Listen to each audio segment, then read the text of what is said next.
Hello students, आज हम लोग एक नया चैप्टर शुरू करने जा रहे हैं, कार्बोनिल कंपाउंड्स, जिसको हम लोग एल्डिहाइड और कीटोन्स भी कहते हैं। लेकिन इससे पहले कि हम ये चैप्टर शुरू करें, मैं आपको याद दिलाऊं कि हम लोगों ने अब तक हम लोगों ने क्या पढ़ा है, और जिस सीक्वेंस में अभी मैं चैप्टर्स का नाम बताऊंगा उस सीक्वेंस में अगर आप चैप्टर्स पढ़े होंगे तभी आपको मेरी चीजें समझ में आएंगी, वरना कुछ ऐसे रिएक्शंस होंगे जो पहले मैंने बताया और यहां मैं उसका अगर रेफरेंस दूंगा तो शायद आपको समझने में दिक्कत आएगी। और याद रखिए, सबसे पहले मैंने नॉमेनक्लेचर पढ़ाया, फिर आइसोमेरिज्म, फिर जीओसी, ठीक है। और जीओसी पढ़ाने के बाद मैंने आपको ग्रिग्नार्ड पढ़ाया, फिर ऑक्सीडेशन रिडक्शन पढ़ाया। ऑक्सीडेशन रिडक्शन 5वां चैप्टर था हमारा, फिर 6ठा हाइड्रोकार्बन था, 7वां एल्काइल हैलाइड अल्कोहल और ईथर था, और 8वां मैंने एरोमेटिक चैप्टर शुरू किया। 9th चैप्टर शुरू करने जा रहा हूं मैं, जिसको हम लोग कहेंगे कार्बोनिल कंपाउंड्स या एल्डिहाइड और कीटोन्स, ठीक है। तो उसका ये लेक्चर नंबर 1 है, लेक्चर 1 कार्बोनिल कंपाउंड्स, ठीक है। कार्बोनिल कंपाउंड्स जिसको आप कहते हैं एल्डिहाइड एंड कीटोन्स, ठीक है। Carbonyl compounds, aldehyde and ketones. अब ध्यान दीजिए कि अगर कोई ऐसा ग्रुप है, ऐसे ग्रुप वाले केमिस्ट्री में लोग बच गए हैं इनको पढ़ना बाकी है। हम लोगों ने हर तरह के लोग पढ़े, लेकिन इस तरह के लोग बचे हुए हैं। इस तरह के लोगों की दो कैटेगरी है। एक कार्बोनिल कंपाउंड्स की है, ठीक है, एक कार्बोनिल कंपाउंड्स की कैटेगरी है, कार्बोनिल कंपाउंड्स की है, जिसमें दो लोग आते हैं, एक RCOH, और ये एल्डिहाइड हो गया और ये कीटोन हो गया, है ना, ये कीटोन हो गया। ये दो लोग आते हैं। एक कैटेगरी और है जो इसी तरह दिखती है, जिसको हम लोग कहते हैं कार्बोक्सिलिक एसिड एंड डेरिवेटिव्स, ठीक है, derivatives, carboxylic acid and derivatives, ठीक है। अब कार्बोक्सिलिक एसिड एंड डेरिवेटिव्स में बहुत लोग आएंगे, जैसे कार्बोक्सिलिक एसिड आ जाएगा RCOOH, carboxylic acid Easter RCOOR- या अमाइड RCONH2, या एसिड क्लोराइड RCOCl, या एसिड क्लोराइड RCOOCOR-, ठीक है। तो सॉरी, ये एनहाइड्राइड हो जाएगा, एसिड एनहाइड्राइड। तो यहां पर ये लोग भी और ये लोग सब इस ऐसे ही दिखते हैं। यहां लिविंग ग्रुप हाइड्राइड है, यहां R- है, यहां OH है, यहां OR- है, यहां NH2 है, यहां Cl है, और यहां पे ये पूरी चीज ही लिविंग ग्रुप है RCOO-। तो क्या वजह है कि इन दोनों को हम लोगों ने अलग अलग कैटेगरी में रखा है? तो ये वजह है ना, कि इनको हमने अलग अलग कैटेगरी में रखा है क्योंकि इनके रिएक्शन करने का जो मैकेनिज्म है वो डिफरेंट है ना। ये कार्बोनिल कंपाउंड्स जो हैं वो एडिशन न्यूक्लियोफिलिक रिएक्शंस देते हैं, ठीक है, और ये लोग जो है वो सब्स्टिट्यूशन न्यूक्लियोफिलिक देते हैं। तो वजह क्या है? क्या वजह है कि दोनों एक जैसे दिखते हैं, दोनों एक ही जैसे दिखाई पड़ते हैं, दोनों का कंस्ट्रक्शन या आर्किटेक्चर RCOLG जैसा ही है, पर क्या वजह है कि कार्बोनिल कंपाउंड्स है वो न्यूक्लियोफिलिक सब्स्टिट्यूशन नहीं देते कार्बोक्सिलिक एसिड एंड डेरिवेटिव्स की तरह, या वाइस वर्सा कर लीजिए। क्या वजह है कि कार्बोक्सिलिक एसिड एंड डेरिवेटिव्स जो है वो न्यूक्लियोफिलिक सब्स्टिट्यूशन देते हैं लेकिन एडिशन नहीं देते? तो पहले इस बात को समझेंगे, तभी आपको समझ में आएगा कि इस तरह दिखने के बावजूद हम दोनों चीजों को अलग अलग चैप्टर्स में क्यों पढ़ेंगे। ये अभी हमारा करंट चैप्टर है कार्बोनिल कंपाउंड, और ये हमारा इसके बाद का चैप्टर होगा, यानी 10th चैप्टर होगा, ये 9th चैप्टर है, ठीक है। तो क्या वजह है? तो देखिए, वजह मैं बताता हूं। वजह बड़ी ही सिंपल सी है। अगर आप एसिड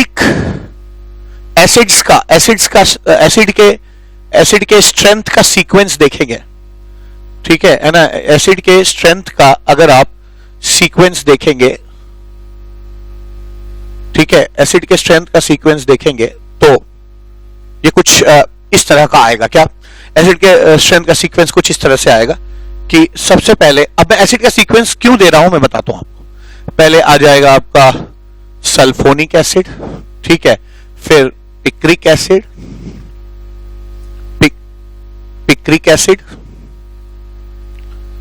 पिक्रिक एसिड के बाद सीक्वेंस में, ये मैंने जीओसी में एसिडिक स्ट्रेंथ जिस लेक्चर में पढ़ाया है उस लेक्चर में आप जाके पढ़ेंगे तो आपको दिखाई पड़ेगा, ये चीज मैं पढ़ा चुका हूं, ठीक है। इसके बाद फॉर्मिक एसिड हो जाएगा HCOOH, इसके बाद बेंजोइक एसिड हो जाएगा COOH, ठीक है। इसके बाद इससे कम एसिडिक जो है वो कार्बोनिक एसिड हो जाएगा, फिर आपका आ जाएगा फिनॉल, ठीक है, फिनॉल आ जाएगा, और फिनॉल के बाद वाटर, वाटर के बाद अल्कोहल, अल्कोहल के बाद है ना alkyne, terminal alkyne RC triple bond CH, और फिर इसके बाद अमोनिया, और फिर इसके बाद एल्कीन, और एल्कीन के बाद एल्केन, और एल्केन के बाद हाइड्रोजन, ठीक है, हाइड्रोजन। तो ये पूरा सीक्वेंस है। अब आपको पता है कि ये जो लीविंग ग्रुप है, ये लीविंग ग्रुप के ऊपर सब कुछ डिपेंड करता है, ठीक है। और आप जानते हैं कि लीविंग एबिलिटी जो होती है, ये मैंने आपको फिर मैं कहूंगा लेक्चर नंबर 22 या 23 में GOC के पढ़ा है। Leaving ability is inversely proportional to basic strength. ये बात आप जानते हैं कि लीविंग एबिलिटी जो है वो बेसिक स्ट्रेंथ के इनवर्सली प्रोपोर्शनल हो जाएगी, ठीक है। तो लिविंग एबिलिटी जो है वो inversely proportional to basic strength होती है, ठीक है। तो लिविंग एबिलिटी और बेसिक स्ट्रेंथ का रिलेशनशिप, और आप जानते हैं अच्छा बेस कौन होता है, जितना तगड़ा एसिड होता है उसका कॉन्जुगेट बेस उतना ही वीक होता है। तो अगर इसका कॉन्जुगेट बेस आप देखेंगे, इसका कॉन्जुगेट बेस देखेंगे तो it will be one of the weakest base, ठीक है। ये जो इसका बेस होगा SO3H, ये ठीक है, ये वीकेस्ट बेस होगा। इससे थोड़ा सा बेहतर बेस जो है वो पिक्रिक एसिड का कॉन्जुगेट बेस होगा, जहां पे ना ऑर्थो और पैरा पे नाइट्रो सब्स्टिट्यूशन है, और ये फिनॉक्साइड आयन है, ठीक है। फिर इससे बेहतर जो है ये थोड़ा सा बेहतर ये बेस होगा। और अगर आप इसी तरह से चलते चले जाएंगे तो आप पाएंगे कि है ना OH माइनस ठीक ठाक बेस है, इसका कॉन्जुगेट बेस RO माइनस उससे भी स्ट्रांग है, फिर RC triple bond C minus उससे भी स्ट्रांग है, NH2 माइनस उससे भी स्ट्रांग बेस है, ठीक है। R है ना CH double bond CH minus उससे भी स्ट्रांग बेस होगा, R माइनस बहुत स्ट्रांग बेस है, और H माइनस उससे भी स्ट्रांग बेस है। तो आप देख सकते हैं कि एल्डिहाइड और कीटोन के जो लिविंग ग्रुप है यहाँ पे, है ना, यहाँ पे एल्डिहाइड में जो लिविंग ग्रुप है वो H माइनस है, H माइनस, ठीक है, H माइनस, और ये R माइनस है। तो आप देख सकते हैं H माइनस और R minus one of the very strongest base है, क्योंकि ये आप देख सकते हैं कि ये वीकेस्ट एसिड के कॉन्जुगेट बेस है, और एसिड जितना वीक होता है उसका कॉन्जुगेट बेस उतना ही क्या हो जाता है ना, स्ट्रांग हो जाता है। तो ये बहुत स्ट्रांग बेस है, they are very strong base, they are relatively, of course chemistry में स्ट्रांग बेसेस हैं। और ये जो ऑर्गेनिक केमिस्ट्री के स्ट्रांग बेस है, तो अगर इनकी बेसिक स्ट्रेंथ बहुत ज्यादा होगी तो इनकी लीविंग एबिलिटी बहुत कम होगी, तो ये बहुत आसानी से लीव नहीं करते हैं, और ये आसानी से लीव नहीं करेंगे तो इनको कोई सब्स्टिट्यूट नहीं कर पाएगा, इसीलिए न्यूक्लियोफिलिक सब्स्टिट्यूशन ये लोग नहीं देते। यहां लिविंग ग्रुप OH माइनस है, जो कि मैंने यहां बताया है OH माइनस, ठीक है। कार्बोक्सिलिक एसिड का लिविंग ग्रुप ये है, ईस्टर OR डैश का लिविंग ग्रुप ये रहा RO डैश, है ना। तो मैं अमाइड है NH2 माइनस, उसका वो लिविंग ग्रुप ये है। तो ये लोग रिलेटिवली उतने है ना इंटरमीडिएट स्ट्रांग है, बहुत स्ट्रांग नहीं है, जैसे R माइनस और H माइनस बहुत स्ट्रांग बेसिस हैं, ठीक है, वैसे ये इंटरमीडिएट रूप से स्ट्रांग है। तो चूंकि ये बहुत स्ट्रांग बेसिस नहीं है, ठीक है, इसलिए ये इनकी बेसिक स्ट्रेंथ उतनी ज्यादा नहीं है, कम बेसिक है, इसलिए इनकी लिविंग एबिलिटी अच्छी होती है, इसलिए आसानी से सब्स्टिट्यूट हो जाते हैं, ठीक है।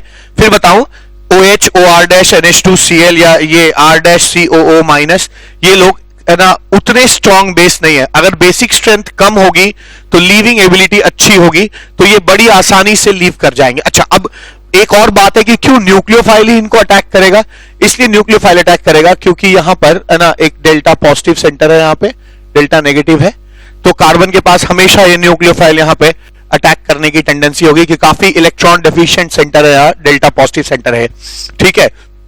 तो अक्सर न्यूक्लियोफाइल जो है वो कोई भी न्यूक्लियोफाइल होगा वो इस डेल्टा पॉजिटिव पे अटैक करना चाहेगा, तो ये डेल्टा पॉजिटिव इन सब में है। तो इतना तो श्योर है कि ये सारे के सारे न्यूक्लियोफिलिक रिएक्शन तो देंगे, अब सब्स्टिट्यूशन देंगे या एडिशन देंगे ये एक प्रश्न है, ठीक ठीक है, अभी एक प्रश्न है कि ये सब्स्टिट्यूशन देंगे कि एडिशन देंगे। तो अभी मैंने लगभग क्लियर कर दिया कि कार्बोनिल कंपाउंड सब्स्टिट्यूशन नहीं दे सकते, क्योंकि H- और R- बहुत स्ट्रॉन्ग बेस है, इसलिए पुअर लीविंग ग्रुप है, ये लीव नहीं करेंगे सब्स्टिट्यूशन के वजह से, इसलिए सब्स्टिट्यूशन नहीं देंगे। तो मजबूरी में ये बॉन्ड तोड़ने के बजाय ये वाला बॉन्ड तोड़कर, पाई बॉन्ड तोड़कर एक इलेक्ट्रो न्यूक्लियोफाइल और इलेक्ट्रोफाइल इसमें ऐड किया जाएगा। ठीक है, तो मैं यहां पे लिखना चाहता हूं कि since H- and R- are strong base, hence poor Lg, poor leaving group, hence won't get substituted easily, आसानी से सब्स्टिट्यूट नहीं होंगे, won't get substituted easily, है ना, and therefore इसीलिए they will give addition nucleophilic, ठीक है, and not substitution nucleophilic, ठीक है, इसीलिए ये एडिशन ना देके सब्स्टिट्यूशन ना देके एडिशन देंगे। ठीक है, क्योंकि सब्स्टिट्यूशन ये कर ही नहीं सकते, आसानी से सब्स्टिट्यूट होंगे ही नहीं। जबकि कार्बोक्सिलिक एसिड एंड डेरिवेटिव्स में क्या है कि इस केस में सिंस OH माइनस हो गया या RO माइनस हो गया या NH2 माइनस हो गया या Cl माइनस हो गया या RCOO माइनस हो गया, R रिलेटिवली वीक बेस, ठीक है, basis, hence good Lg, therefore nucleophilic substitution will happen, ठीक है, न्यूक्लियोफिलिक सब्स्टिट्यूशन आसानी से हो जाएगा। तो यहां पर एडिशन न्यूक्लियोफिलिक होता है कार्बोनिल कंपाउंड्स में, और यहां न्यूक्लियोफिलिक सब्स्टिट्यूशन होता है ना, इनके केस में, किसमें, कार्बोक्सिलिक एसिड एंड डेरिवेटिव के केस में। तो अब मेरा जो प्राइमरी काम था वो क्लियर हो गया कि अब अगर इस तरह से दिखने वाले लोग होंगे तो उनको दो कैटेगरी में हमने बांट लिया। कार्बोनिल कंपाउंड वो लोग जो एडिशन न्यूक्लियोफिलिक देते हैं, और कार्बोक्सिलिक एसिड एंड डेरिवेटिव का भी आर्किटेक्चर ऐसा ही होता है, पर वो न्यूक्लियोफिलिक सब्स्टिट्यूशन देते हैं। ठीक है, अब यहां पर हम लोगों ने ये तो जान लिया कि क्यों हम इसको अभी पढ़ेंगे और इसको अगले चैप्टर में पढ़ेंगे। अब फोकस करते हैं, अब इसको भूल जाइए, ये हम अगले चैप्टर में पढ़ेंगे अभी। ठीक है, अब अगले चैप्टर में हम कार्बोक्सिलिक एसिड एंड डेरिवेटिव के बारे में बात करेंगे। अब कार्बोनिल कंपाउंड्स के बारे में बात किया जाए तो कार्बोनिल कंपाउंड्स का जब हम पढ़ाई करेंगे तो मैं आपको तीन चीजें बताऊंगा। पहला, इनका प्रिपरेशन, दूसरा इनकी स्टेबिलिटी निकालना, और तीसरा इनकी प्रॉपर्टीज, यानी कौन कौन से रिएक्शन देते हैं। बहुत ही फेमस रिएक्शंस ऑर्गेनिक केमिस्ट्री के इस कैटेगरी में फॉल करते हैं, जो प्रॉपर्टीज ऑफ कार्बोनिल कंपाउंड कहा जाता है, जिसमें है ना एल्डोल हो गया, कैनिजारो हो गया, बहुत सारे ऐसे रिएक्शन है जो इस कैटेगरी में आएंगे। तो उनको डील करेंगे हम लोग। तो मैं फिर बता दूं, हम तीन चीज करने वाले हैं। प्रिपरेशन पढ़ेंगे, इनकी स्टेबिलिटी डिसाइड करना सीखेंगे, और इनकी प्रॉपर्टीज पढ़ेंगे। तो आइए इनके प्रिपरेशन पे बातचीत करते हैं। Preparation of carbonyl compounds। तो इसमें मैं आपको लगभग 9 मेथड्स बताऊंगा प्रिपरेशन के, 8-9 मेथड्स बताऊंगा प्रिपरेशन के, मे बी 10 मेथड्स। तो इसमें से ना मुझे लगता है कि 10 में से एक ही ऐसा मेथड है जो आप नहीं जानते हैं या पहले नहीं पढ़े हैं। बाकी सारे मेथड्स के थ्रू आप कभी ना कभी गए हैं, आपने देखा है। तो मैं जस्ट आपको रिकॉल कराऊंगा। और इसमें भी मेजर मेथड्स क्या है, कुछ तो हाइड्रोकार्बन से एल्डिहाइड और कीटोन्स बनते हैं, ठीक है, और फिर कुछ ऑक्सीडेशन से बनते हैं, कुछ रिडक्शन से बनेंगे, और कुछ ग्रिग्नार्ड से बन जाएंगे। ठीक है, तो ये 3-4 चीजें मेजर हैं। तो पहली चीज क्या है, पहला प्रिपरेशन का मेथड है हाइड्रोबोरेशन ऑक्सीडेशन मेथड। तो इसको आपने हाइड्रोकार्बन HBO कहते हैं, और इसको आपने हाइड्रोकार्बन चैप्टर में मैंने बहुत डिटेल में आपको पढ़ाया है। ठीक है, तो इसके बारे में बहुत डिटेल में पढ़ाया है, बहुत क्वेश्चंस किए हैं, तो इसलिए मुझे नहीं लगता कि इसके ऊपर है ना बहुत इसको तरजीह देने की जरूरत है। बस आपको मैं रिकॉल करा देता हूं कि HBO में होता क्या है। इसमें भी याद रखिए, एल्कीन पे HBO होगा तो अल्कोहल बनेगा, एल्काइन पे जब HBO होगा, हाइड्रोबोरेशन ऑक्सीडेशन करेंगे तो आपको है ना एल्डिहाइड मिलेगा। तो अगर आप एक टर्मिनल एल्काइन लेते हैं और इसको बोरेन से ट्रीट करते हैं, BH3THF, ठीक है ना, और फिर आप इसको H2O2 से इन OH मीडियम से ट्रीट करते हैं, फर्स्ट स्टेप ये होगा, सेकेंड स्टेप ये होगा, तो आपको है ना यहां पर एल्डिहाइड मिल जाएगा। Anti Markovnikov addition of water होता है 2 बार, ये चीज मिलेगी। तो एल्डिहाइड ऐसे बन जाता है एल्काइंस के थ्रू एचबीओ के रिएक्शन में। दूसरा रिएक्शन है ना, वो भी फेमस है, यही इसी के साथ मैंने पढ़ाया था हाइड्रोकार्बन चैप्टर में, जिसको कहते हैं ऑक्सीमर्क्यूरेशन, डीमर्क्यूरेशन। तो इससे भी एल्डिहाइड्स और कीटोन का प्रिपरेशन होता है। उससे एचबीओ से एल्डिहाइड बना और इससे कीटोन बनेगा, क्योंकि ये मार्कोनिकॉफ एडिशन ऑफ वाटर होता है इसमें। तो इसको हम लोग ओएमडी कहते हैं, और ठीक है ओएमडी कहते हैं। और ये भी हाइड्रोकार्बन चैप्टर में मैंने इसके बारे में बातचीत की है, ठीक है, हाइड्रोकार्बन चैप्टर में इसके बारे में बातचीत की है। तो ऑक्सीमर्क्यूरेशन डीमर्क्यूरेशन जो है कैसा हो जाएगा, तो इसमें क्या होता है आर सी ट्रिपल बॉन्ड है ना, CH है। अगर आप इसको ट्रीट करते हैं HgOAC है ना, मर्क्यूरिक एसिटेट इन वाटर, ठीक है ना, और साथ में आप फिर इसको रिड्यूस कर दीजिए NaBH4 से, ठीक है, इन OH मीडियम, ठीक है। तो होगा क्या, यहाँ पर कुछ ऐसा हो जाएगा कि है ना, यहाँ पे मरकरी जुड़ जाता है, फिर वाटर यहाँ अटैक करेगा तो OH लग जाएगा, फिर H- जुड़ जाता है और मरकरी हट जाती है, और फिर टॉटोमराइज करके ये कीटोन बना देगा। तो यहाँ पे आपको कीटोन मिलेगा RCO है ना, CH3 मिल जाएगा यहाँ पे एंटी मार्कोनिकॉफ एडिशन होता है, यहाँ पे मार्कोनिकॉफ एडिशन होगा, ठीक है, यहाँ पे मार्कोनिकॉफ एडिशन हो जाएगा। तो ये 2 प्रिपरेशन का मेथड बताया। तीसरा मेथड है, ये भी मैंने हाइड्रोकार्बन चैप्टर में पढ़ाया, आप जाके वहां पढ़ सकते हैं, कुचरोव रिएक्शन, ठीक है। कुचरोव रिएक्शन के बारे में भी मैंने हाइड्रोकार्बन चैप्टर में बहुत ही डिटेल बातचीत की है। ये रिएक्शन भी एल्काइंस देते हैं और इसमें भी मार्कोनिकॉफ एडिशन होगा, और ये रिएक्शन कुछ इस तरह से होता है HgSO4 H2SO4, ठीक है। तो हैवी मेटल्स यूज करके हम ये रिएक्शन करते हैं, हैवी मेटल इसमें यूज हो जाता है। तो इस रिएक्शन में भी मार्कोनिकॉफ एडिशन होगा, HgSO4 H2SO4, ठीक है। और यहां पर आपको क्या मिलेगा, यहां पे आपको मिलेगा RCOCH3, सेम है ना, ऑक्सीमर्क्यूरेशन डीमर्क्यूरेशन की तरह यहां पे भी आपको जो है मार्कोनिकॉफ प्रोडक्ट मिल जाएगा। तो ये इतने रिएक्शंस तो हाइड्रोकार्बन के थ्रू हम एल्डिहाइड और कीटोन कैसे बनाते हैं, ये हो गए। अब आइए देखते हैं कि ऑक्सीडेशन रिएक्शंस कौन कौन से हैं, जिससे मैं इसको कैटेगराइज नहीं कर रहा हूं कि मैं ऑक्सीडेशन रिएक्शन के तहत बता रहा हूं, जितने भी ऑक्सीडेशन रिएक्शन है उनको मैं एक एक करके लिस्ट कर रहा हूं। चौथा ऑक्सीडेशन बाय कॉपर, ठीक है। तो कॉपर हीट जो है, आप इसको भी मैंने पढ़ाया है आपको, कॉपर हीट, ये अल्कोहल चैप्टर में मैंने पढ़ाया आपको, ठीक है। तो अल्कोहल चैप्टर में इसके बारे में पढ़ाया है कि अगर आप 1 डिग्री अल्कोहल को अगर आप कॉपर के साथ हीट करेंगे तो आपको एल्डिहाइड मिलता है, ठीक है। अगर 2 डिग्री अल्कोहल को अगर आप कॉपर के साथ हीट करेंगे तो आपको कीटोन मिलेगा। यही हमारा एरिया ऑफ इंटरेस्ट है। 3 डिग्री को क्या करने से 3 डिग्री अल्कोहल से एल्कीन मिलता है, मैं लिख जरूर दे रहा हूं, पर ये हमारा एरिया ऑफ कंसर्न नहीं, हम प्रिपरेशन पढ़ रहे हैं एल्डिहाइड और कीटोन्स की, भले ही मैं इसको पूरा करने के लिए लिख दे रहा हूं कि यहां एल्कीन बनता है, और इसके बारे में मैंने बताया है कि ये एल्कीन जो है वो भी सेट्जेफ रूल के हिसाब से बनता है, ठीक है। तो ये ऑक्सीडेशन मैंने पहला बता दिया कि ऑक्सीडेशन बाय कॉपर हीट, ठीक है। नेक्स्ट बिल्कुल ऐसा ही मिलता जुलता रिएक्शन जो है वो पिरिडीनियम क्लोरोक्रोमेट या पिरिडीनियम डाइक्रोमेट भी देते हैं, PCC और PDC, इसके बारे में भी मैंने ये अल्कोहल चैप्टर में इसके बारे में पढ़ाया है, ध्यान रखिएगा, अल्कोहल चैप्टर में। और इसके सॉरी नॉट अल्कोहल, इसको मैंने ऑक्सीडेशन रिडक्शन और हाइड्रोलिसिस चैप्टर में पढ़ाया, ठीक है। ध्यान रखिएगा कि इस चीज के बारे में मैंने oxidation reduction and hydrolysis chapter जो है उसमें पढ़ा है।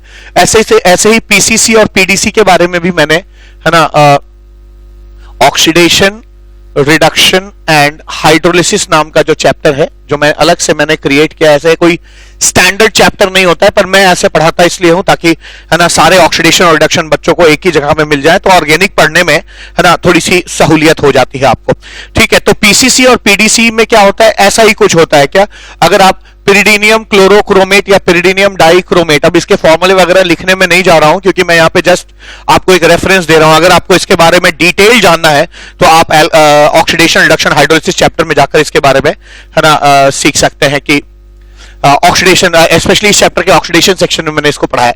तो अगर 1 डिग्री अल्कोहल है, 1 डिग्री अल्कोहल होता है अगर, ठीक है, 1 डिग्री अल्कोहल होता है तो याद रखिए उसको अगर आप पीसीसी या पीडीसी से ट्रीट करते हैं, पीसीसी या पीडीसी से ट्रीट करते हैं तो आपको एल्डिहाइड मिलेगा यहां पे, है ना, एक एल्डिहाइड मिल जाएगा। जबकि अगर आप 2 डिग्री अल्कोहल को ऐसे ट्रीट करते हैं पीसीसी या पीडीसी से, है ना, पिरिडीनियम क्लोरोक्रोमेट या पिरिडीनियम डाइक्रोमेट से ट्रीट करते हैं तो आपको कीटोन मिल जाएगा, C double bond O R' मिल जाएगा, कीटोन मिल जाएगा। और अगर आप 3 डिग्री अल्कोहल को ट्रीट करेंगे तो कोई रिएक्शन नहीं होता।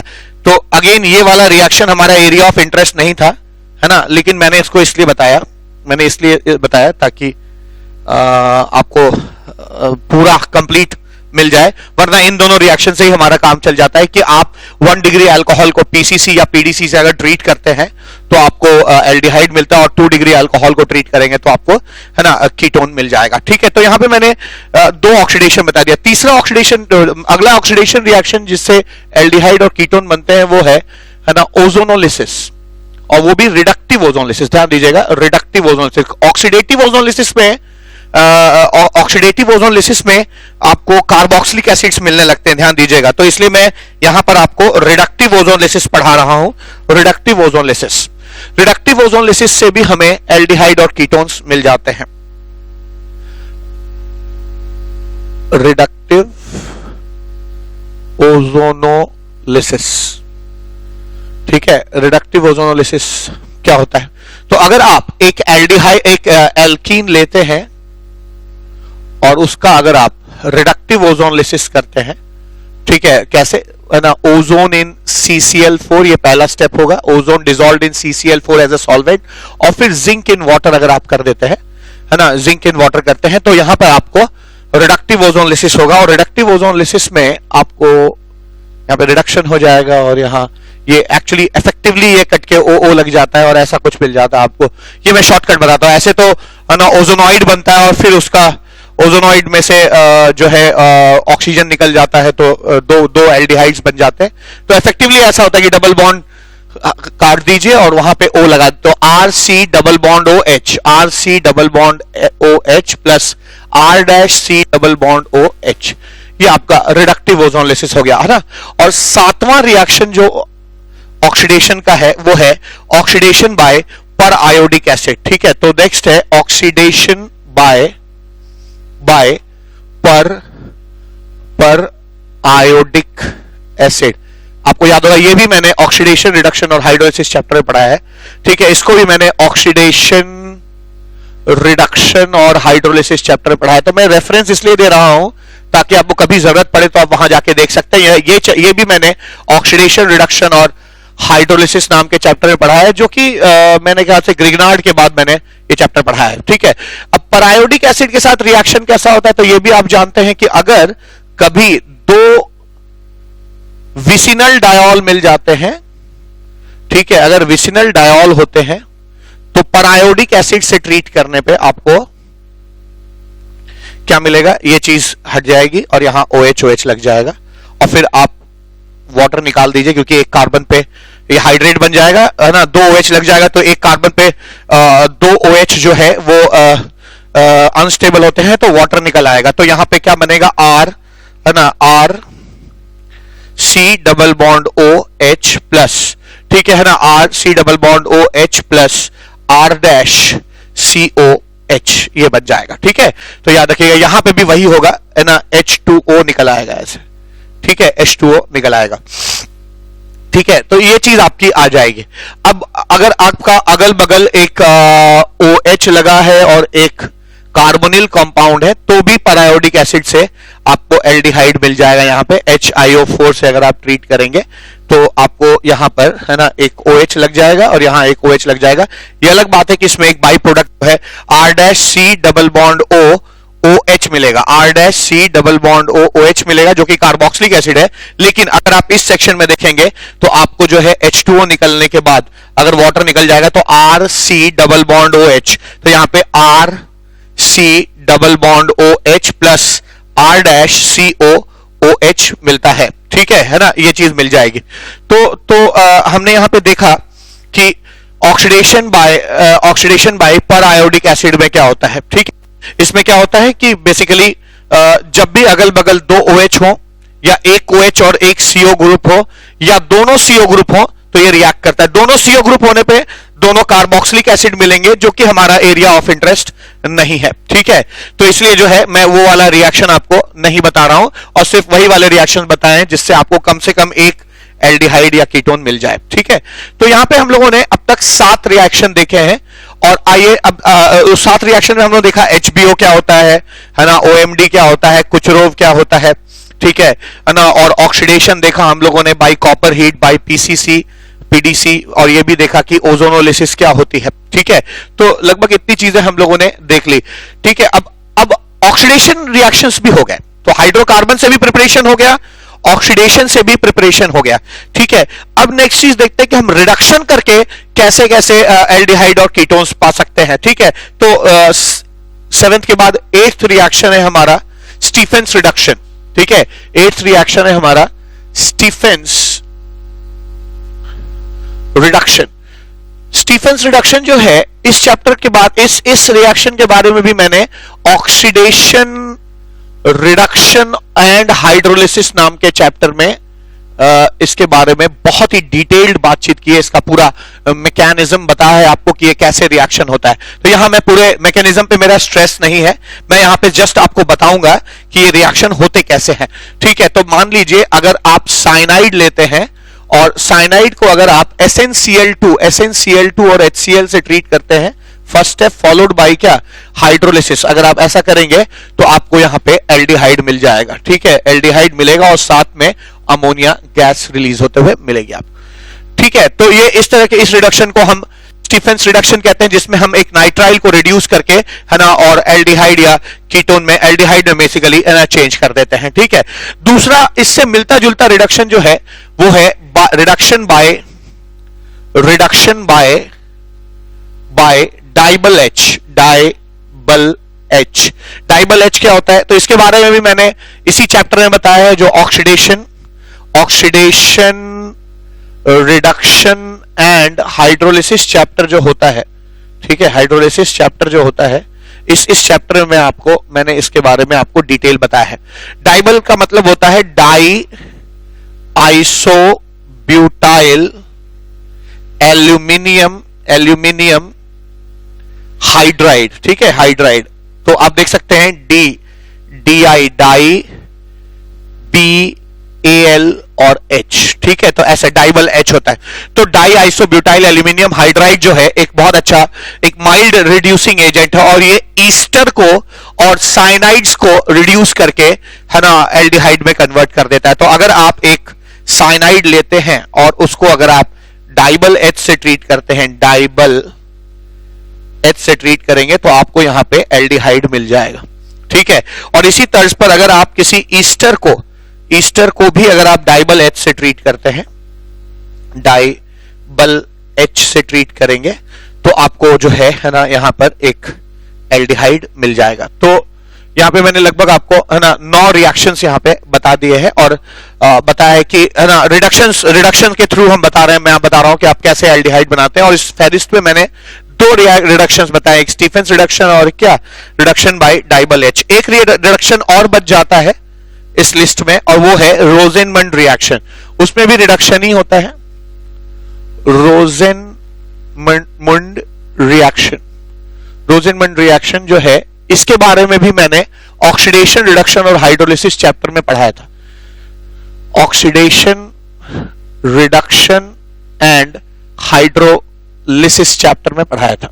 ठीक है, इस चैप्टर में क्या किया था, ठीक है, इस चैप्टर में मैंने ये रिएक्शन बताया है। और रोजेनमंड रिएक्शन बड़ा ही सिंपल रिएक्शन होता है, जहां हम किसी एसिड क्लोराइड से, कोई एसिड क्लोराइड ले लीजिए, ठीक है, एसिड क्लोराइड ले लीजिए और उसको रोसेनमंड कैटलिस्ट से ट्रीट कीजिए। हाइड्रोजन तो खैर रिएक्टेंट है, palladium poison by barium sulphate dissolved in sulphur quinoline, ठीक है, क्विनोलाइन ऐसे लिखते हैं। और इसमें क्या होता है, डायरेक्ट आपको जो एसिड क्लोराइड है वो रोसेनमंड कैटलिस्ट से ट्रीट करने के बाद वो सीधा आपको एल्डिहाइड मिल जाता है, ठीक है, सीधा का सीधा एल्डिहाइड मिल जाता है। इस फेमस रिएक्शन को हम लोग रोसेनमंड रिएक्शन कहते हैं। अब यहां पर मैंने आपको सारे रिडक्शन के भी रिएक्शंस बता दिए। मैंने बताया कि स्टीफेंस रिडक्शन क्या होता है, ठीक है, और मैंने ये बताया कि डाइबल एच से रिडक्शन कैसे करते हैं।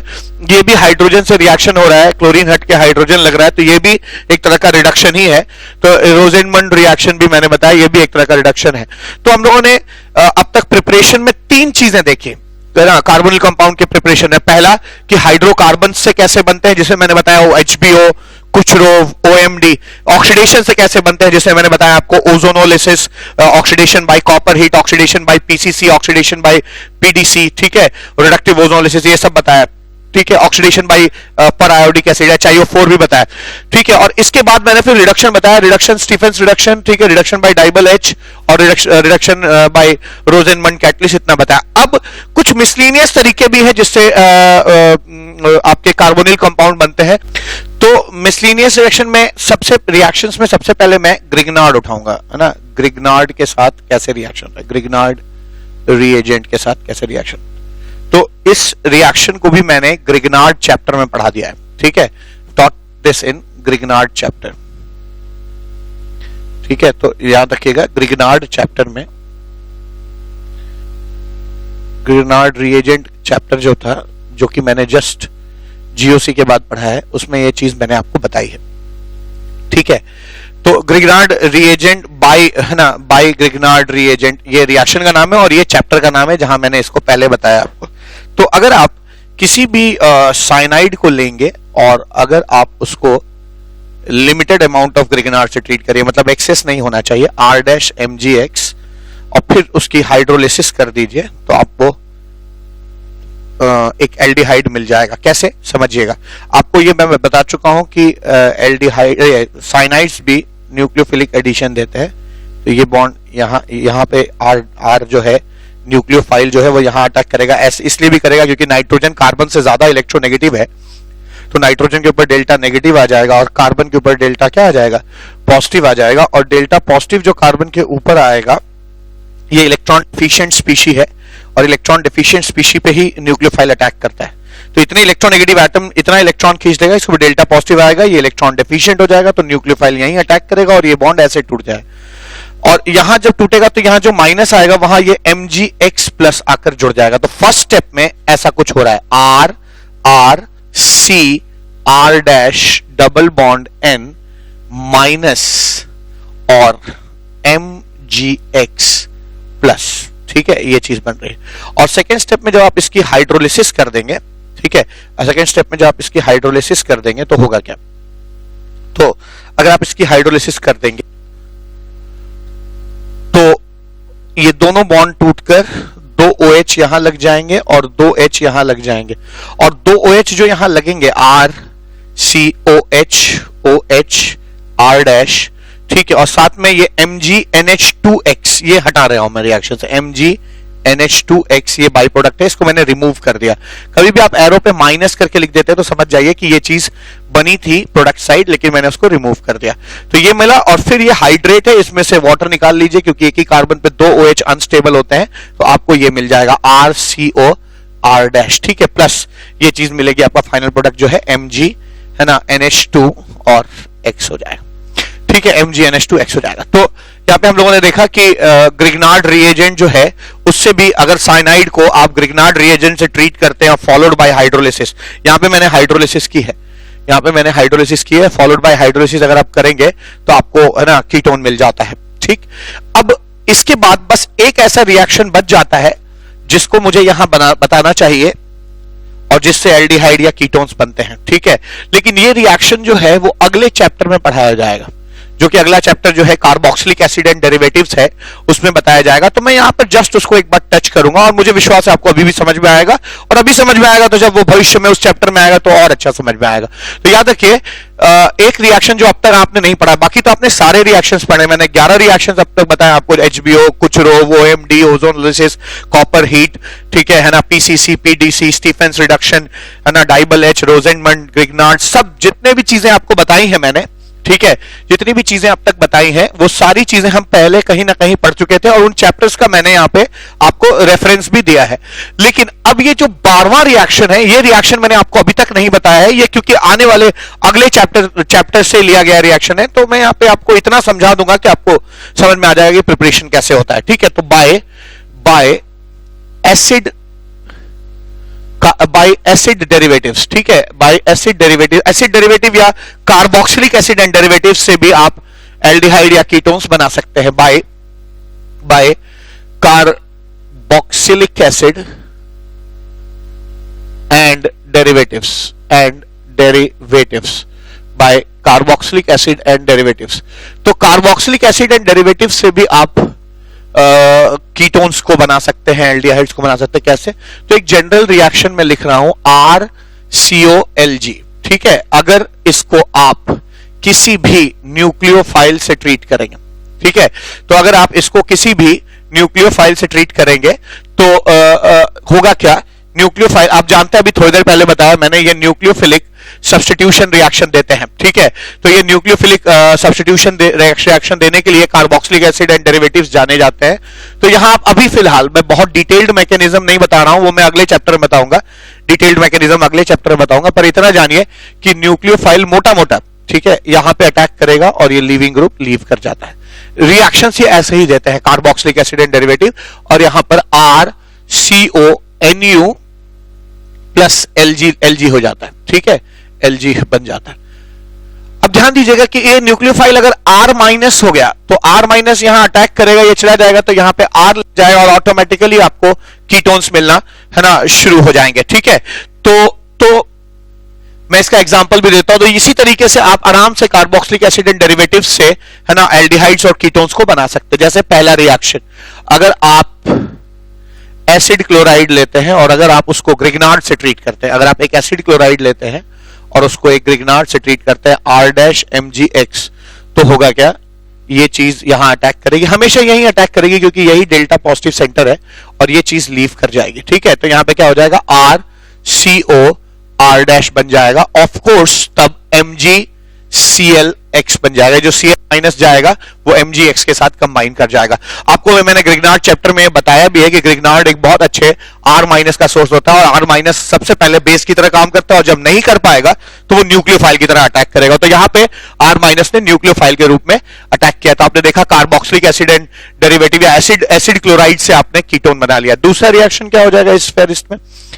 दूसरा रिएक्शन है, मान लीजिए अगर आप यहां पर, है ना, ईस्टर लेते हैं तो सेम रिएक्शन होगा। ईस्टर लेते हैं तो अगर आप इसको R-MgX से ट्रीट करते हैं तो ये न्यूक्लियोफाइल है, और ये न्यूक्लियोफाइल यहां अटैक करेगा। यहां इसलिए अटैक करेगा क्योंकि यहां पे डेल्टा पॉजिटिव है और ये लीव कर जाएगा, ठीक है। तो ये आ जाएगा RCOR- प्लस MgOR-X, ठीक है, ये आ जाएगा, ठीक है। तो ये दूसरा रिएक्शन हुआ। तीसरा, इसमें 5 लोग हैं, पांचों सेम पैटर्न पे रिएक्शन देंगे। मैंने एसिड क्लोराइड और ईस्टर बता दिया। यहां पे अगर मैं और बात करूं यहां पे, तो तीसरा रिएक्शन हो जाएगा कि अमाइड्स भी सेम मैकेनिज्म से रिएक्शन देंगे, R-MgX, और ये R- जो है न्यूक्लियोफाइल की तरह यहां अटैक करेगा और आपको RCOR- मिल जाएगा, ठीक है, और प्लस MgNH2X मिल जाएगा, ठीक है, MgNH2X मिल जाएगा। ऐसे ही चौथा रिएक्शन, अगर आप कार्बोक्सिलिक एसिड से ट्रीट करेंगे तो कार्बोक्सिलिक एसिड का रिएक्शन थोड़ा लंबा होता है। यहां पे पहले R-MgX जो है वो H ही निकाल लेगा, ठीक है ना, तो H निकाल लेगा। तो यहां पे एक्सेस चाहिए होता है, 1 मोल से काम नहीं चलेगा, यहां एक्सेस चाहिए होता है, और अगर एक्सेस आप लेंगे तो ये रिएक्शन हो जाता है। ठीक है, एक मोल लेंगे तो R माइनस इसका H प्लस निकाल लेगा, RCOO माइनस बन जाएगा। तो मैंने इसका एक्सेस से ट्रीट करके इससे कीटोन कैसे बनता है इसका मैकेनिज्म ग्रिग्नार्ड चैप्टर में बताया है। यहाँ उस मैकेनिज्म पे मैं अभी जोर नहीं दूंगा, आप वहां जाकर इसको देख सकते हैं। ठीक है, तो ये चीज बनेगा। तो कार्बोक्सिलिक एसिड से भी बस, लेकिन अंतर यह है कि इन सभी लोगों के एक मोल ही चाहिए होंगे, लेकिन यहां पे ये एक्सेस चाहिए होगा, क्योंकि यहां पे पहला मोल जो है वो एसिडिक हाइड्रोजन जो है इस कार्बोक्सिलिक एसिड में उससे रिएक्ट कर जाएगा, फिर दूसरा मोल इस पे अटैक करेगा और तब अल्टीमेटली आपको कीटोन मिल जाएगा जरूर। ठीक है, और पांचवा और आखिरी रिएक्शन क्या हो जाएगा, आप अगर एसिड एनहाइड्राइड को ग्रिग्नार्ड से ट्रीट करते हैं R⋯MgX, तो वहां पर भी ऐसा ही होगा, ये न्यूक्लियोफाइल की तरह अटैक करेगा। दोनों जगह कर सकता है, यहां भी कर सकता है, वहां भी कर सकता है। मैंने एक यूनिफॉर्मिटी के लिए हर बार है ना यहां अटैक कराया है। ठीक है, तो यहां मैंने ये लीव कर जाएगा और ये क्या बनेगा, C⋯OR प्लस Mg और ये क्या होगा R'⋯COO माइनस, तो R'⋯COO माइनस और X जो पहले देता है ये बन जाएगा। तो ये आपका प्रिपरेशन हो गया, प्रिपरेशन कंप्लीट हो गया कार्बोनिल कंपाउंड का। तो मैं फिर एक बार दोहरा दूं कि हमारे इस चैप्टर का जो मेन मकसद है वो तीन है। प्रिपरेशन जानना कार्बोनिल कंपाउंड का, इनकी स्टेबिलिटी जज करना हमें आना चाहिए, और तीसरी चीज जो है ना इनकी प्रॉपर्टीज क्या है, कौन कौन से रिएक्शंस देते हैं। तो पहला ऑब्जेक्टिव इस चैप्टर का हमारा पूरा हो गया है। हम लोगों ने प्रिपरेशन जो है कार्बोनिल कंपाउंड्स का कवर कर दिया। मैंने आपको रिएक्शंस बहुत सारे बताया, HBO, Kucherov, OMD, ozonolysis, oxidation by copper heat, PCC, PDC, Stephens, DIBAL H, ठीक है, रोजेनमुंड, ग्रिग्नार्ड, और यहां पे लास्ट में क्या आपके कार्बोक्सिलिक एसिड एंड डेरिवेटिव्स। तो इतनी चीजें तो हो गई। अब नेक्स्ट चीज जो है वो क्या है, आइए देखते हैं कि कार्बोनिल कंपाउंड्स की स्टेबिलिटी कैसे निकाली जाती है या रिएक्टिविटी कैसे निकाली जाती है, उस पर हम लोग बातचीत करते हैं। अब रिएक्टिविटी ऑफ कार्बोनिल कंपाउंड ही नहीं बताऊंगा मैं, सभी ऐसे लोगों की रिएक्टिविटी बताऊंगा। रिएक्टिविटी ऑफ सभी ऐसे लोगों के RCOLG, तो यानी इसमें आपके वो लोग भी शामिल हो जाएंगे। कौन लोग, कार्बोक्सिलिक एसिड एंड डेरिवेटिव्स, उनकी भी स्टेबिलिटी में जज करना आपको सिखाऊंगा। तो reactivity of carbonyl compounds and carboxylic acid and derivatives. ठीक है, तो मैं अगले चैप्टर जो है कार्बोक्सिलिक एसिड एंड डेरिवेटिव्स, उसके भी जो कंपाउंड्स हैं, क्योंकि हम लोग हमेशा, हमारे टीचिंग का ये फीचर रहा है कि कोई बात अगर हम शुरू करते हैं तो फिर वहीं पे खत्म कर देते हैं। ठीक है, तो इसको दो पार्ट में पढ़ने का कोई मतलब भी नहीं है, क्योंकि जिस तरीके से कार्बोनिल कंपाउंड्स की स्टेबिलिटी जज होती है, सेम उसी तरीके से कार्बोक्सिलिक एसिड एंड डेरिवेटिव्स की भी जज होती है। तो क्यों कार्बोक्सिलिक एसिड एंड डेरिवेटिव्स की जो स्टेबिलिटी है उसको डेफर किया जाए, है ना, उसको डेफर करने का कोई मतलब नहीं है, उसको भी यहीं पढ़ लीजिए। लगे हाथों कार्बोनिल कंपाउंड्स की स्टेबिलिटी और कार्बोक्सिलिक एसिड एंड डेरिवेटिव्स की स्टेबिलिटी, दोनों को हम यहीं पढ़ लेते हैं। तो इनकी स्टेबिलिटी में कोई दिक्कत नहीं है, ध्यान दीजिए,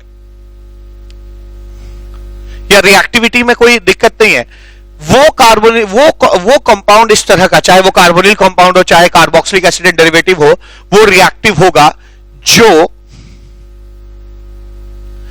वो ज्यादा रिएक्टिव होगा जिसका यहां डेल्टा पॉजिटिव ज्यादा होगा, क्योंकि जितना डेल्टा पॉजिटिव ज्यादा होगा न्यूक्लियोफाइल का यहां अटैक करना उतना ही क्या इजी होगा, आसान होगा। ठीक है, तो यहां पे अटैक, चाहे वो न्यूक्लियोफिलिक सब्स्टिट्यूशन हो जो कि कार्बोक्सिलिक एसिड एंड डेरिवेटिव देते हैं, चाहे वो न्यूक्लियोफिलिक एडिशन हो जो कि ये देखिए एडिशन होगा न्यूक्लियोफिलिक तो ये बॉन्ड टूटेगा, कार्बोनिल कंपाउंड देता है, और सब्स्टिट्यूशन होगा तो ये यहां आएगा और ये बॉन्ड टूटेगा और ये लीव कर जाएगा। तो एक चीज समझ में आया कि reactivity of compounds which are like this RCOLG इस तरह के जो compounds होते हैं of compounds like this is directly proportional to delta positive। ठीक है, बस ये बात याद रखिए, आपसे सारे क्वेश्चंस हो जाएंगे। ठीक है ना, ये बात आप याद रखेंगे तो आपसे सारे क्वेश्चंस हो जाने चाहिए जो कि रिएक्टिविटी के लिए पूछे जाते हैं कि कौन ज्यादा रिएक्टिव होगा, कौन कम रिएक्टिव होगा। ये सारे रिएक्शंस हो जाएंगे। ठीक है, आपको डेल्टा पॉजिटिव देखना होगा। तो ये तो हो गई इस चीज की थ्योरी। आइए अब इस चीज पे कुछ क्वेश्चंस करते हैं। अब यहाँ पे क्या है, अरेंज अकॉर्डिंग टू रिएक्टिविटी। तो मैंने क्वेश्चंस पहले ही लिख लिए हैं ताकि है ना क्वेश्चन लिखने का टाइम बर्बाद ना हो, मैं लिखूं फिर आप लिखें, समय बर्बाद होता है। तो आप हमेशा कुछ वीडियो को पॉज करके क्वेश्चंस लिख सकते हैं और खुद पहले अटेम्प्ट कर लीजिए। तो मैं क्वेश्चंस लेके आया हूं, फिर बता दूं रिएक्टिविटी कैसे जज करते हैं। तो किसी भी कंपाउंड जो कि इस तरह का दिखता हो RCOLG, उसकी reactivity is proportional to delta positive. यहाँ पे मैं पॉजिटिव लिखना भूल गया हूं, डेल्टा पॉजिटिव हो जाएगा। डेल्टा पॉजिटिव चार्ज जितना ज्यादा होगा कंसर्न कार्बन पे, इस कार्बन पे, उतना उसकी रिएक्टिविटी ज्यादा होगी। तो अगर आप इसको देखें, यहां पे डेल्टा पॉजिटिव है, यहां पे डेल्टा पॉजिटिव R के इंडक्टिव इफेक्ट की वजह से प्लस I की वजह से घटेगा, और यहां दोनों तरफ एल्काइल ग्रुप है तो और ज्यादा घट जाएगा। तो मुझे कोई शक नहीं कि इसमें सबसे रिएक्टिव जो है फॉर्मेल्डिहाइड होगा, फिर एल्डिहाइड, फिर कीटोन। तो आप कह सकते हैं कि all aldehydes are more reactive than ketone. इसको एक जनरल रूल बना सकते हैं। ठीक है, कई बार क्वेश्चंस पूछा जा सकता है कि आपको why aldehydes are always more reactive than ketones. तो this is the reason why they are. ठीक है ना, they are always more reactive than ketone. ठीक है, दूसरी चीज क्या, यहां पे ये एलिफैटिक कार्बोक्सिलिक एसिड है, एलिफैटिक एल्डिहाइड और ये एरोमेटिक एल्डिहाइड है, कौन रिएक्टिव होगा। तो ध्यान रखिए, इसके प्लस I इफेक्ट से ये डेल्टा पॉजिटिव थोड़ा सा घटेगा, और इसके इस ग्रुप के -M इफेक्ट की वजह से ये पूरा चार्ज ही यहां आ जाएगा, बॉन्ड ऐसे टूट जाएगा। और अगर इलेक्ट्रॉन इस तरफ आ रहा है तो ये पॉजिटिविटी काफी घट जाएगी, इसलिए मैंने बड़ा एरो बनाया, काफी हद तक घट जाएगी। तो मैं कह सकता हूं कि एलिफैटिक एल्डिहाइड्स और एरोमेटिक एल्डिहाइड्स में कोई तुलना नहीं है। एलिफैटिक बहुत ज्यादा रिएक्टिव होंगे एरोमेटिक से, क्योंकि इनका जो डेल्टा पॉजिटिविटी है वो इसके कहीं ना कहीं रेजोनेंस से काफी हट जाएगा। ठीक है, -M इफेक्ट की वजह से। ऐसा ही क्वेश्चन यहां पे भी है, यहां भी डेल्टा पॉजिटिव है, यहां भी डेल्टा पॉजिटिव है, यहां भी डेल्टा पॉजिटिव है। यहां 2 कार्बन का इंडक्टिव इफेक्ट लग रहा है, घटेगा। यहां इस तरफ 1 कार्बन का और इधर 2 कार्बन का, यानी टोटल 3 कार्बन के इंडक्टिव इफेक्ट लगेंगे, ज्यादा घटेगा। और यहां पर आपको दोनों तरफ 2-2 यानी 4 कार्बन के लगेंगे और ये काफी घट जाएगा। ठीक है, तो मैं कह सकता हूं कि A यहां पर सबसे ज्यादा रिएक्टिव होगा, फिर ऑफ कोर्स B हो जाएगा, और फिर बाद में C इसमें रिएक्टिविटी के सीक्वेंस में आएगा। ऐसे यहां आ जाइए, यहां पे क्या होगा, अब आप यहां पे देख रहे हैं कि यहां एल्डिहाइड्स हैं और साथ में OH, NO2, CH3 और Cl ग्रुप जुड़े हुए हैं। तो यहां कैसे जज करेंगे, फिर वही बात, यहां पे भी हम डेल्टा पॉजिटिव से जज करेंगे, delta negative, delta positive, delta negative, delta positive, delta negative, delta positive. ठीक है ना, डेल्टा पॉजिटिव। अब होता क्या है, यहां पर हो क्या रहा है, ठीक है, यहां पे हो रहा है कि मुझे ये चेक करना है कि डेल्टा पॉजिटिव कितना ज्यादा है। जहां पे भी ज्यादा होगा वहां पे मैं कहूंगा कि वो एल्डिहाइड या एल्डिहाइड ज्यादा रिएक्टिव होगा। तो आप जानते हैं कि OH का +M इफेक्ट होता है, इसके पास लोन पेयर है और ये लोन पेयर ऐसे रेजोनेंस करेंगे, तो यहां नेगेटिव, फिर ये यहां रेजोनेंस करेगा, तो यहां नेगेटिव, फिर ये यहां रेजोनेंस करेगा, तो यहां नेगेटिव। तो OH के ऑर्थो और पैरा पोजीशन पे नेगेटिव हो जाएगा। ठीक है ना, नेगेटिव की वजह से ये shared pair of electron repel किया जाएगा, जिसकी वजह से इसकी पॉजिटिविटी घट जाएगी। ठीक है, तो पॉजिटिविटी काफी घट गई। और ऐसे भी आप जानते हैं कि पॉजिटिव के बगल में अगर नेगेटिव आ जाता है तो पॉजिटिविटी कम हो जाएगी। NO2 -M इफेक्ट शो करने वाला ग्रुप है, -M इफेक्ट शो करता है। ये यहां आ जाएगा, ये ऐसे टूट जाएगा, नेगेटिव, यहां आ जाएगा पॉजिटिव। ठीक है, तो इसके ऑर्थो और पैरा पोजीशन में पॉजिटिव आ जाता है। और पॉजिटिविटी से क्या होगा, पॉजिटिविटी से ये होगा कि अगर ये कार्बन में पॉजिटिव आएगा तो शेयर्ड पेयर ऑफ इलेक्ट्रॉन को और खींच लेगा, जिससे इस कार्बन का जो डेल्टा पॉजिटिव वो काफी बढ़ जाएगा। ठीक है, ऐसे ही यहां क्या है, ये प्लस हाइपर, ये -M शो करता है, ये हाइपर कॉन्जुगेशन शो करता है, जिसकी वजह से अगल बगल और सामने नेगेटिव आ जाता है। अगर आप हाइपर कॉन्जुगेशन या +M या -M इफेक्ट आपके लिए कोई नए वर्ड्स लग रहे हैं तो आपको GOC मेरा चैप्टर जाके पढ़ना चाहिए, क्योंकि GOC में मैंने मीजोमेरिक इफेक्ट और हाइपर कॉन्जुगेशन वगैरह पे काफी डिटेल्ड बातचीत की है। ठीक है, तो यहां पे यहां जो नेगेटिव आएगा, नेगेटिविटी से पॉजिटिविटी घटेगी, पर यहां ज्यादा घटेगी क्योंकि +M ज्यादा तगड़ा इफेक्ट है, +M जो है वो ज्यादा तगड़ा इफेक्ट है, इसलिए ज्यादा घटेगा। और प्लस हाइपर कॉन्जुगेशन कमजोर इफेक्ट है, इसलिए कम घटेगा। ठीक है, और -M से ये काफी बढ़ जाएगा। और क्लोरीन जो है वो आप जानते हैं कि भले इसके पास लोन पेयर होता है पर इसका इंडक्टिव इफेक्ट डोमिनेट करता है, और आई इफेक्ट की वजह से ये इलेक्ट्रॉन खींचेगा, जिसके वजह से इसकी पॉजिटिविटी बढ़ेगी, पर उतनी बढ़ेगी नहीं, क्योंकि आप जानते हैं कि इंडक्टिव इफेक्ट एक वीक इफेक्ट है और ऊपर से डिस्टेंस डिपेंडेंट होता है, तो बहुत ज्यादा दूरी है, तो इसलिए चार्ज में हल्का सा बढ़ोतरी होगा। तो मैं देख सकता हूं यहां पे कि अगर मुझे डिसाइड करने के लिए कहा जाएगा कि इसमें से सबसे रिएक्टिव एल्डिहाइड कौन सा है, तो मैं कहूंगा बी है, क्योंकि माइनस एम इफेक्ट की वजह से इसका पॉजिटिव चार्ज काफी बढ़ गया। तो मैं इसका आंसर यहां लिख रहा हूं, बी सबसे ज्यादा रिएक्टिव होगा। उसके बाद इसमें घट रहा है, उसमें घट रहा है और इसमें बढ़ रहा है, भले ही इंडक्टिव से बढ़ रहा है पर थोड़ा तो बढ़ रहा है, इसलिए डी इसके बाद आ जाएगा। तो बी डी, ठीक है, बी के बाद डी आ जाएगा। डी के बाद फिर अगला क्या हो जाएगा, ठीक है ना। इसके बाद अब यहां भी घट रहा है तो रिएक्टिविटी कम हो रही है, यहां बहुत ज्यादा घट रहा है क्योंकि ये हाइपर कॉन्जुगेशन से घट रहा है और ये मीजोमेरिक इफेक्ट से घट रहा है। मीजोमेरिक चूंकि तगड़ा इफेक्ट है, इसलिए उसका इफेक्ट जो पड़ेगा इसके चार्ज के घटने का वो भी तगड़ा होगा, इसलिए ये ज्यादा घट जाएगा, इसकी रिएक्टिविटी काफी घट जाएगी, इसकी रिलेटिवली कम घटेगी, इसलिए मैं इसके बाद सी ले रहा हूं और फिर सबसे पहले फिर है ना ए हो जाए, सबसे लास्ट में ए हो जाएगा। तो ये इसकी रिएक्टिविटी का सीक्वेंस आ जाएगा, ठीक है। तो अब तक मैंने इस रिएक्टिविटी जज करने पे 4 क्वेश्चंस कराए हैं। आइए 5वां क्वेश्चन करते हैं। अब 5वां क्वेश्चन क्या है, यहां पे मैंने कार्बोक्सिलिक एसिड एंड डेरिवेटिव्स को भी मिक्स कर लिया है। तो ये एल्डिहाइड है, ये कार्बोक्सिलिक एसिड है, एसिड डेरिवेटिव है, सबका डेल्टा पॉजिटिव दिखता है। तो ये डेल्टा पॉजिटिव थोड़ा सा घटेगा, ये डेल्टा पॉजिटिव रेजोनेंस की वजह से लगभग गायब हो जाएगा, और ये डेल्टा पॉजिटिव चूंकि ये प्लस एम इफेक्ट करता है इसलिए ये इलेक्ट्रॉन देगा, जबकि क्लोरीन का भले ही प्लस एम इफेक्ट है पर इंडक्टिव इफेक्ट डोमिनेट होता है, जिसकी वजह से ये अगर माइनस आई इसका डोमिनेंट होता है, ये खींचेगा इलेक्ट्रॉन, तो इसका डेल्टा पॉजिटिविटी बढ़ जाएगी।